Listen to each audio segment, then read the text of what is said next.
একজন MBBS doctor বাংলাদেশের থেকে গেছে আমেরিকার মধ্যে চাকরি করব। বাংলাদেশের টাকা পয়সা যা কামাই রোজগার হয় এটা এর হয় না। এখন আমেরিকা গেছে একটা ডিপার্টমেন্টাল স্টোরের মধ্যে, ওখানে চাকরি করছে, সেলসম্যানের চাকরি লেগেছে। তো সেই লোকও বাঙালি। তো এখন এরে যাই করলো যে চাকরি কথা করলো, তখন ওই লোকে করলো যে আচ্ছা ঠিক আছে, আমারও একজন লোক লাগবো, যেহেতু আপনি আইসেন, আপনি তো বাংলাদেশের মধ্যে এমবিবিএস ডাক্তার, আপনি এখানে সেলসম্যানের চাকরি করতে পারবেন। তখন এ করলে যে পারবো। কয় আপনি তো বাংলাদেশের সত্যি এমবিবিএস ডাক্তার ছিলেন? কয় হ্যাঁ, আমি এমবিবিএস ডাক্তার ছিলাম। কয় আচ্ছা ঠিক আছে, আপনি যেহেতু করবেন কইছেন, এখন 9টা বাজে, আপনি এখন থেকে আপনার ডিউটি শুরু হইব। আমি সন্ধ্যার সময় আসবো, এসে হিসাব নিবো। আমার এখানে যে কোনো আইটেম আপনি বিক্রি করতে পারবেন না, অন্যান্য জায়গায় আমার শোরুম আছে, ফ্যাক্টরি আছে। আপনি যদি এই জায়গা থেকে কাস্টমার ধরে যদি ফ্যাক্টরি থেকেও বিক্রি করেন, তাও কোনো সমস্যা নেই, সেটা আপনার ব্যাপার। তবে সন্ধ্যা আসলে আমার হিসাব দিতে হইব এবং সততার সহিত কাজ কাম করতে হইব।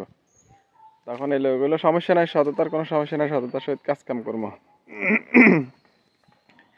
এখন সন্ধ্যার সময় বসে আইসে, হিসাব লওয়াল্লাই মালিক আইসে, হিসাব লওয়াল্লা আইসে আর কইলো যে কি ব্যাপার, কি রহিম সাহেব কেমন আছেন, কি খবর টবর? করলো যে হ্যাঁ আছি। বেচা কিনা করছেন?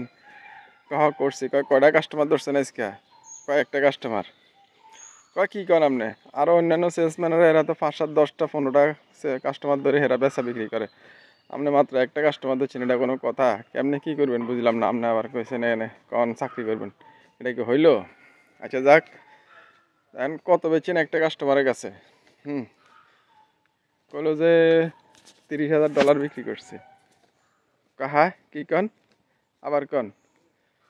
একটা কাস্টমারের কাছে $30,000 বিক্রি করছে। আরে আমার কি কানের খৈট দিয়ে সব শুকাই যেতেছে আপনার কথা শুনে। আবার কোন কত বেচছেন? কয় স্যার একটা কাস্টমারের কাছে $30,000 বিক্রি করছে। কয় কেমনে? এটা কিভাবে সম্ভব? কি করলেন আপনি? কয় আরে কাস্টমারটা আইসে, আয়া একটা বড়শি কিনছে। বড়শি কেনার পরে পুঁটি মাছের বড়শি কিনছে। তো পুঁটি মাছের বড়শি কেনার পরে আমি এর পুড়াইয়া মাঝারও একটা আর বড় একটা বড়শি এর কাছে বিক্রি করছি। বিক্রি করে এরপরে বললাম যে বড়শি তো বাইবেন, এখন বড়শি বাইতে আপনার ছিপ লাগবো না? হ্যাঁ হ্যাঁ, ফিশ স্টিক লাগবো না? বলে যে হ্যাঁ লাগবো। তখন এর কাছে ফিশ স্টিক বিক্রি করছে। এরপরে ফিশ স্টিক বিক্রি করার পরে বললাম যে এখন আপনার তো হ্যান্ডেল লাগবো সুতা টুতা করার জন্য। হ্যাঁ হ্যান্ডেল লাগবো। তো হ্যান্ডেল বিক্রি করছে। এরপরে হ্যান্ডেল বিক্রি করার পরে বললাম যে সুতা নেবেন না? হ্যাঁ সুতা নেবো। তো নিল। নেওয়ার পরে প্যাক ট্যাক করতে করতে বললাম যে তো স্যার আপনি বড়শিটা বাইবেন কোথায়? কয় আমি বড়শি পাবো হচ্ছে হলো নদীর পাড়ে। কত নদীর পাড়ে যে আপনি বসে পাবেন, তো এখানের মধ্যে আপনার এই নদীর কিনারে যে বসে পাবেন, আপনি এখানে নৌকা লাগবো না, ছোট্ট একটা ট্রলার নিয়ে নেন। পড়ায় পড়ে একটা ট্রলার বিক্রি করে দিলাম।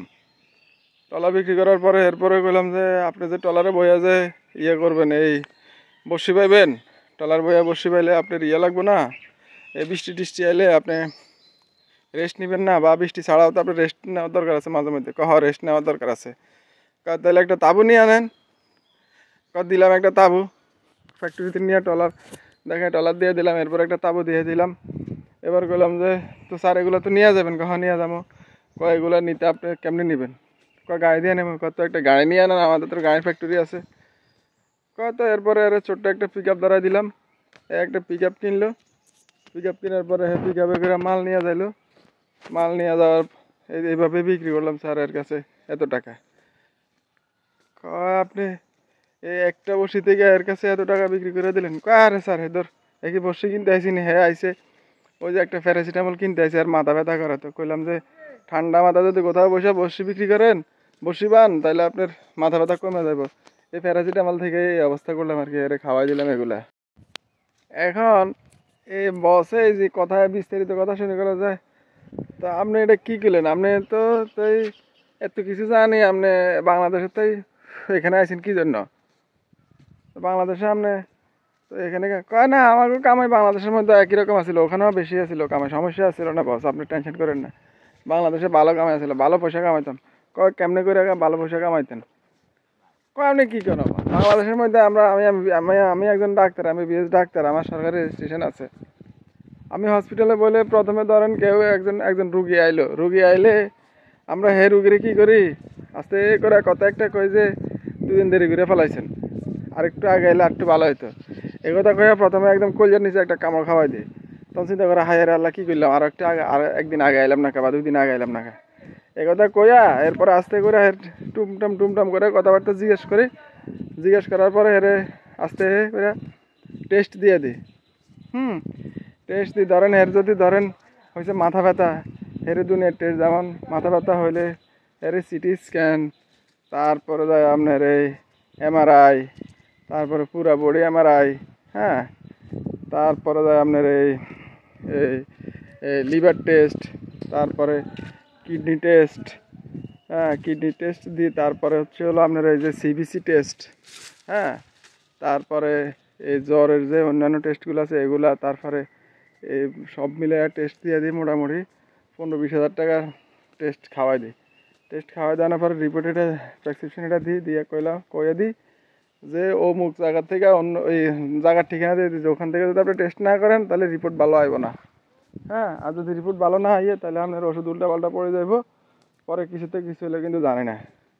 তো সেখানে যায় রিপোর্ট এগুলো করে, টেস্ট এগুলো করার পরে সেখানে আবার আমার কমিশন আছে, হ্যাঁ কমিশন আছে। এরপরে রিপোর্ট করার পরে চলে আসার পরে টেস্ট এগুলো দেখার পরে আপনার এবার ওষুধ দিই। দেখা গেছে ওষুধ দিয়ে আজে বাজে হংটং সঙ্গভঙ্গ ওষুধ দিই। ওষুধ দেওয়ার পরে আমার মূল ওষুধ হলো 2টা, আর বাকি 18টা হইলো এমনি কোম্পানির ওষুধ। কোম্পানিরা আমার দেয় দিয়ে লেখার লেগে বলে, আমি লিখে দিই। তো কী করে ওই 2টা থেকে একটা দেখা গেছে 2 নম্বর কোম্পানি, একটা এই কোম্পানি, এরা আমার টাকা দেয়, বিভিন্ন জিনিস দেয়, গাড়ি দেয়, তারপরে বাড়ি ভাড়া দেয়, ফ্ল্যাট দেয়, কার দিয়ে দেয়। আর এখন তো আবার শুনছেন কিনা, এখন তো আমাকে ডাক্তার করে ডিমও দেয়, কোম্পানির লোকে ডিম লেখার লাই, যে এই ডিমগুলো লেখেন। দেখেন না রিপোর্ট পাইছেন না, একটা টেলিভিশন যে রিপোর্ট হয়েছে। তো এমনি করে পয়সা কামা ওই দেশের মধ্যে, বাংলাদেশের মধ্যে। আমার পয়সার কোনো অভাব নাই বস, যেখানে যায় ওখানে পয়সা। কি কারণ তো দেশটা, আপনার দেশটা তো আপনারা চুদি একদম শেষ করে দিচ্ছেন। হ্যাঁ এইভাবে মানুষটা খাই ফেলাইছে, হ্যাঁ। তো এখন বস আপনার এগুলো টেনশন করেন না, আমি আপনার দোকান থেকে চালাই নিতে পারো। রহিম সাহেব তুমি আমার বস করে, তুমি আমার বাইক, তুমি নিজে আমার বস। তুমি আমার আমি বাংলাদেশে যাই আগে আমি একটা হসপিটাল দিয়ে আমি ডাক্তারি শিখে এই ব্যবসা শিখবো, এরপরে আমি আজকে কী করলাম এত বছর, তুমি আমার একদিনে এই জিনিসটা খেলাটা দেখাই দিলে।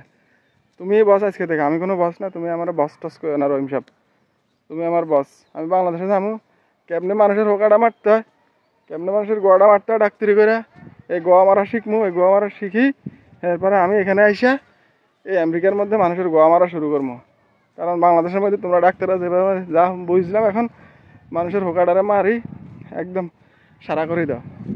তো তোমরা ডাক্তারি পেশা যে এইভাবে শিখছে, এটা কি এই সব ডাক্তাররা এরকম, একজন ডাক্তার না 2জন ডাক্তার না, আপনি যেখানে যাবেন লাখে একজন ডাক্তার পাইবেন ভালো, হে হালার হালা খারাপ, এটা ওষুধ ঠিক মতো লাগে না, কমায় লাখে রিপোর্ট টেস্ট দেয় না, এটা খারাপ, এটা ফাও ডাক্তার, ফালতু ডাক্তার।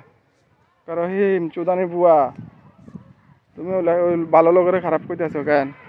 আচ্ছা আমি বাংলাদেশে যাই এলো, এরপর দেখবো কে ভালো কে খারাপ। আমার একটু পদ্ধতিটা বাতাই দাও, আমি কীভাবে কী করতে হইব, ঠিক আছে?